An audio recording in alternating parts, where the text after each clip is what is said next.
श्री महागणाधिपतये नमः। श्री गुरुभ्यो नमः। श्री महासरस्वत्यै नमः। श्रीमात्रे नमः। अथ श्रीललिताकवचम्। सनत्कुमार उवाच अथ ते कवचं देव्या वक्ष्ये नवरतात्मकम् येन देवासुरनरजयी स्यात् साधकः सदा। सर्वतः सर्वदात्मानं ललिता पातु सर्वदा। कामेशी पुरतः पातु भगमाली त्वनन्तरम्। दिशं पातु तथा दक्ष पार्श्वं मे पातु सर्वदा। नित्यक्लिन्नाथ भेरुण्डा दिशं मे पातु कौणकी। तथैव पश्चिमं भागं रक्षताद्वन्द्विवासिनी महावज्रेश्वरी नित्या वायव्ये मां सदावतु। वामपार्श्वं सदा पातु इति मे ललिता ततः। माहेश्वरी दिशं पातु त्वरितं सिद्धिदायिनी। पातु मामोद्धतः सस्वद्देवता कुलसुन्दरी। अधो नीलपताकाख्या विजया सर्वतश्च माम्। करोतु मे मङ्गलानि सर्वदा सर्वमङ्गला। देहेन्द्रियमनः प्राणां ज्वालामालिनि विग्रहा।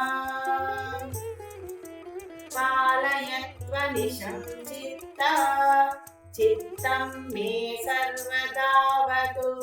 कामक्रोधात् तथा लोभान् महान् मानान् मदादपि।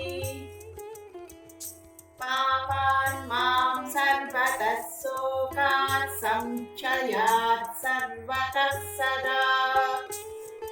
असत्यात् क्रूरचिन्तातो हिंसातश्चौरतस्तथा। स्थैमित्याच्च सदा पातु प्रेरयन्त्यः शुभं प्रति।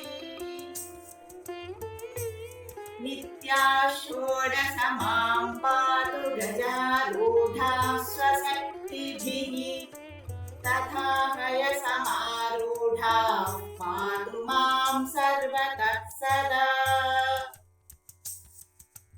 सिंहारूढास्तथा पातु रुक्षगता अपि।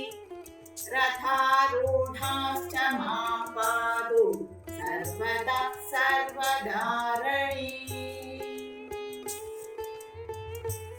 ताच्यारूढाश्च मां पातु तथा व्योमगताश्च ताः। भूतकाः सर्वदा पातु देव्यश्च सर्वदा। भूतप्रेतपिशाचाश्च परकृत्यादिकान् गदान्। द्रावयन्तु स्वशक्तीनां भूषणैरायुधैर्मम। गजाश्वद्वीपि पञ्चास्य नाच्यारूढाखिलायुधाः। असङ्ख्याः शक्तयो देव्यः पातु मां सर्वतः सदा। सायं प्रातर्जपन्नित्या कवचं सर्वरक्षकम्। कदाचिन्नाशुभं पश्येत् सर्वदानन्दमास्थितः। इत्येवत् कवचं प्रोक्तं ललितायाः सुभावहम्। यस्य सन्धारणान्मर्त्यो निर्भयो विजयी सुखी। इति श्रीबृहन्नारदीयपुराणे पूर्वभागे तृतीयपादे बृहदुपाख्याने एकोननवतितमोऽध्याये श्रीदयिता